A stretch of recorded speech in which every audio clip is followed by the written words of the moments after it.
Hello guys, welcome back to my channel. ఈరోజు మీకు సేమియా పాయసం అయితే చూపిస్తాను.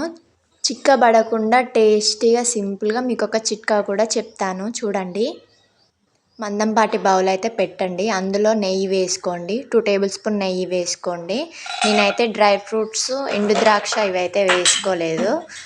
ఓన్లీ నేను ఇందులో ఏ డ్రై ఫ్రూట్స్ వేయలేదు, క్యాష్యూస్ మాత్రమే వేసుకున్నాను. ఇది బాగా నెయ్యిలో బాగా ఫ్రై చేయండి.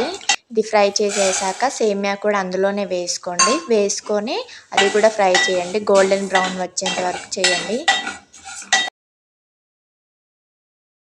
మనకు గోల్డెన్ బ్రౌన్ వస్తేనే మనకు అది చూసి బాగా తినాలనిపిస్తుంది. నేనైతే మిల్క్ వచ్చేసి 300 ml అయితే తీసుకున్నా. ఇవైతే మరుగుతున్నాయి. ఇవైతే బ్రౌన్ కలర్ అయితే వచ్చినాయి. నెక్స్ట్ వచ్చేసి మనము వేడి చేసుకున్న మిల్క్ ఇందులో అయితే పోసేసుకుందాం. మిల్క్ కాగబెట్టి పక్కకు పెట్టాను. ఆ మిల్క్ ఇందులో పోసుకుందాం. పోసుకొని బాగా కలపండి, లేకుంటే గడ్డలు కడుతుంది సేమియా.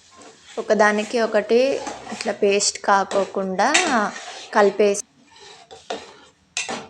మన వీడియో చూసే వాళ్ళు మాత్రం లైక్ షేర్ చేయడం మర్చిపోకండి. అలాగే ఇది చేశాక మీరు చేసి చూడండి, తర్వాత కామెంట్ చేయండి ఎలా ఉందో. మనం ఇలా కలుపుతూనే ఉండాలి, లేకుంటే మరిగి పాలు చిక్కపడి అది చల్లారాక చిక్కబడుతుంది. చిక్కబడితే సేమియా అసలు చల్లారాక తినాలని అనిపించదు. చూడండి, మనకైతే సేమియా దగ్గరికి అయ్యింది. తర్వాత షుగర్ యాడ్ చేయండి. నేనైతే ఇందులో షుగర్ ఒక 5-6 టేబుల్ స్పూన్స్ అయితే వేసాను. షుగర్ వేసుకోండి.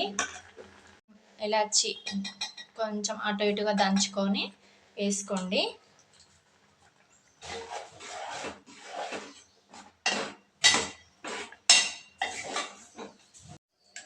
సేమియా అయితే రెడీ అయిపోయింది మనకి. నెక్స్ట్ వచ్చేసి ఇది టేస్ట్ ఉండాలంటే కొంచెం సాల్ట్ అయితే వేసుకోవాలి, చాలా బాగుంటుంది. ఒకసారి అయితే మీరు వేసి చూడండి. ఈ ట్రిక్ కొంతమందికి మాత్రం తెలియదు, అందరికీ అని కాదు, కొంతమందికి తెలియదు. ఒకసారి వేసి చూడండి, ఎంత బాగుంటుంది సాల్ట్. అప్పుడు మా అమ్మమ్మ నాకు ఇలాగే చేసి పెట్టేది, చాలా అంటే చాలా బాగుండేది. ప్రతి దాంట్లో సేమియా అయినా, ఇంకా మనం పరమాన్నం, మళ్ళీ ఇంకా అది బెల్లం పాశం ఉంటుంది కదా, అందులో కూడా వేస్తే చాలా బాగుంటుంది. ఇప్పుడు మనం బెల్లం కానీ షుగర్ కానీ ఎందులో వేసుకున్నా సాల్ట్ కలిపితే ఆ టేస్ట్ బాగుంటుంది.